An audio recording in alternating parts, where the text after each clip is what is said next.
quickly go over what we did last lesson. Can you remember doing moving off and stopping? Yes, I can. How do you feel that went? I feel it went okay. Do you remember the routine we used for moving off? Is it POM? Can you remember what POM stands for? Prepare, observe, then maneuver. Very good. Can you remember the routine we used for stopping? MSM routine? Mirror, signal, maneuver. I remember we can expand this to M, S, P, S, L, which is mirror, signal, position, speed, look. Very good. We are going to be using some of that in today's lesson. The first thing we need to do is to actually identify where a junction is. We might have a triangle sign ahead. It might be, as you can see down there, a dropped curb. You can see the give-way lines coming across or may even see traffic coming in and out of it. Looking forward, there may be gaps in the houses, or on a country road, it might be where the tree lines are broken. Once we've identified where it is, we then start to plan on how we are going to deal with it. Some of the skills we've already done for stopping, we're going to be using. When we pulled in on the left, can you remember which two mirrors we checked? We checked the center and left door mirror. What were we looking for in the center mirror? Are we looking for any vehicles that may be close behind us? Yes, that's right. So we are going to do the same again to see what's behind us, how fast they're going and how close they are. We are also going to look in the left door mirror. Can you remember what you were looking for? Cyclists, scooters, or even pedestrians. So basically it is anything that could be coming down quite quickly on the left-hand side. Can you remember which way we signaled for left? Down for left. So, we are going to do the same again. We are going to signal in plenty of time. Not too early so people think we're parking up, and not too late. If you look in front of us, there is a junction clearly marked with a give-way sign. The road markings together with the road sign clearly identify this as an emerging junction. Can you remember where your normal driving position is? Center of the lane.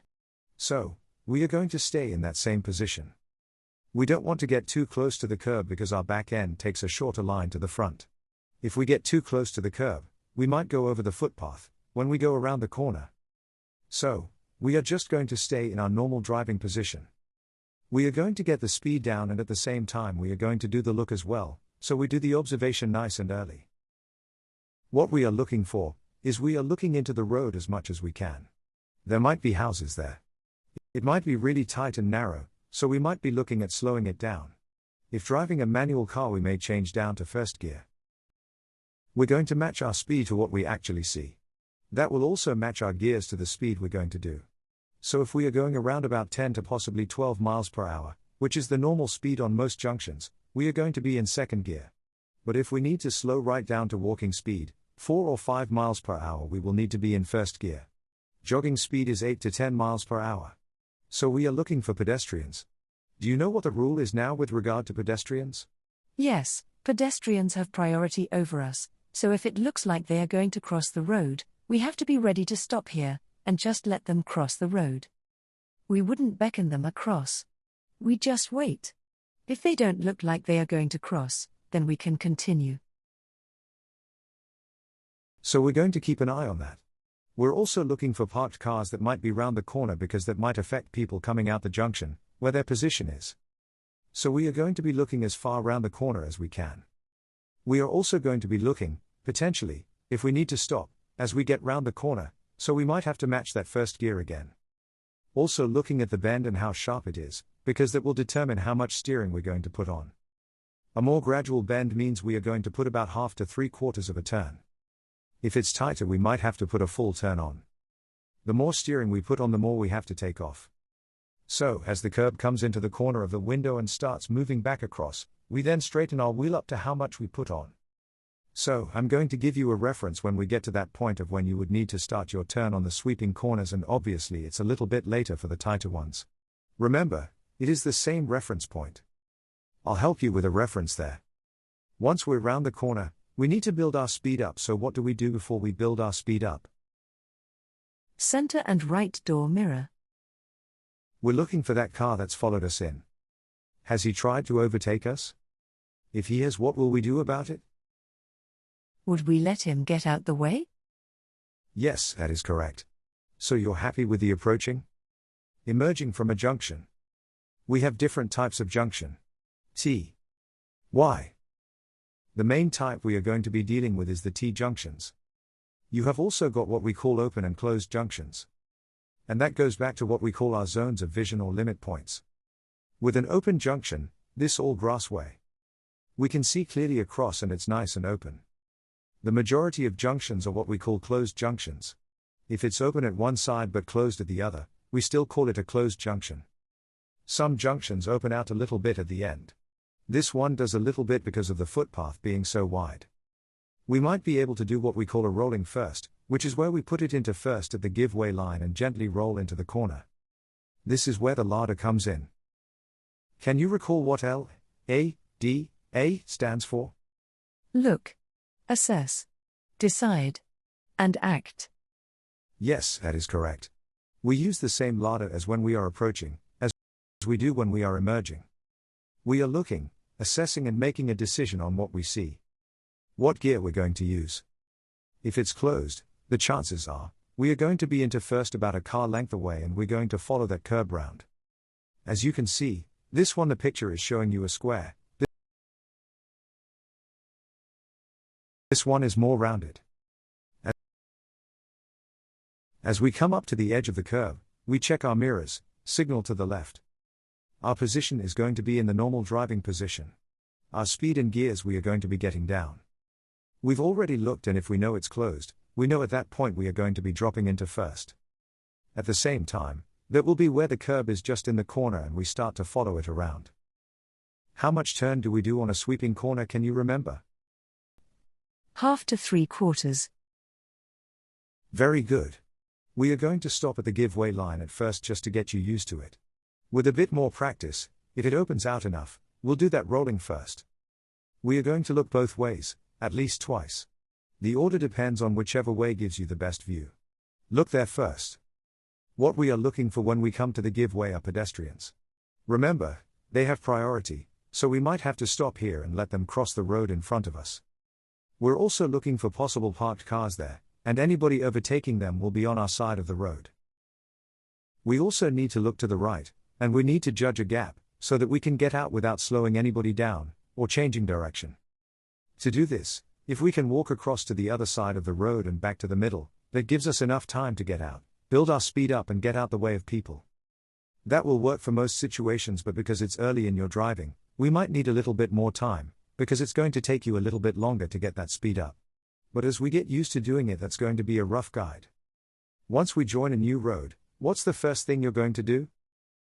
Do I check my rear view mirror? Yes, that is correct. See if it's safe to build that speed up and get out the way of people. Open junctions like this one, we can see clearly both ways across the grass, so we might even leave it in second and let the car roll up, and if we can see a big enough gap, and we can see it's safe, we might be able to keep it rolling and go straight out in second gear. So, let's give this a go. So, at the end of this road, we are going to turn left. We're going to check the center mirror, and left door mirror. Signal down for left. Ease off the gas. Get the speed down to 10 miles per hour. Brake nice and gently.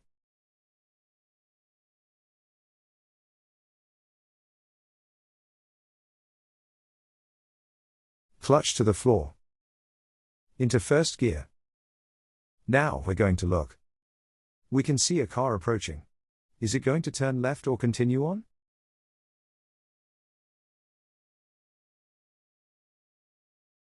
It hasn't slowed, or committed to turn. Now we lift the clutch to the biting point. Start steering to the left. A little bit more. There. That's enough. Let it come around. Steer to the right. A little bit more. That's enough. Now, encourage your student always to check their center and right door mirror. Prompt to go into second gear and make progress. In the beginning, encourage your students to go down into first gear, even if you're going to stop. If they're struggling to do that, get them to go to the give-way line, then go into first. If they're struggling and going wide, then you can break it down to smaller, bite-size goals. I would probably do that on the emerging bit. When stopped, ask where do you see the curb at the moment? At that point, do a half turn, that will bring us nicely round to a perfect position. Then, when the right mirror sits on top of the give-way lines, we are in the perfect position to stop. Look both ways. Off the brake, steer round and straighten up. Center mirror, and right door mirror. You'll know when they are ready to move on, from guided to prompted. If you are saying, check your center mirror and left door mirror, and there's a long wait, it means that they are not ready to move on. If they do it straight away, then they are ready to move on to a prompted lesson. Once your student is processing everything fairly quickly, you can start moving them on to prompted. Do you understand what I mean? Yes, I can't expect everyone to take on board everything at the same speed, so I need to judge how they are doing, and be prepared to change the lesson plan to suit. It makes sense. Give yourself time to get the words out. It's okay to get them to come in slowly, in order to give you that time. You can change some aspects to prompted and some guided. For example, you are good at the mirrors and signals, so how about I just remind you about them, and talk you through the rest. We are going left, so which 2 mirrors will you check? When are you going to put the signal on? Which way? Slow it down. More brake. Clutch down, now into first gear. Look to the left and the right. There's space to get through. Have another look. So, the type of thing that I would say would be, at the end of the road we're going to turn left. So which mirrors are we going to check? When are we going to signal? Which way? What are you going to do about your speed? When are you going to turn? Are you going to stop? Are you going to look? Is this what you mean? Yes, exactly. Change your questions round, as your students get used to the same questions over and over. If they're doing well, use backdoor questions. For example, check the knowledge of MSPSL. So, what's the first thing we're going to do? Now what? After that? What are you going to do now? Now what? We might not say it, they might just do it. That is why you need to watch them. Fault ID only works if you watch the pupil. If they miss anything out, you'll see it. Independent is keeping quiet and watching the pupil. The next part, we will do a prompted segment, okay? Great. Let's get on with it. So, at the end of the road we're going to turn left. Which mirror are we going to check? Center and left mirror. What should our approach speed be? We need to get the speed down to about 10 miles per hour. What next? I've indicated left, and now planning to brake gently, and preparing to put the clutch to the floor, changing into first gear. Where are you looking? Looking to the right, I see there isn't any traffic. I'm steering to the left, at the same time lifting the clutch. It's safe to make progress. Where are you looking? Check my center and right door mirror. Great, now let's make progress, getting up into second gear.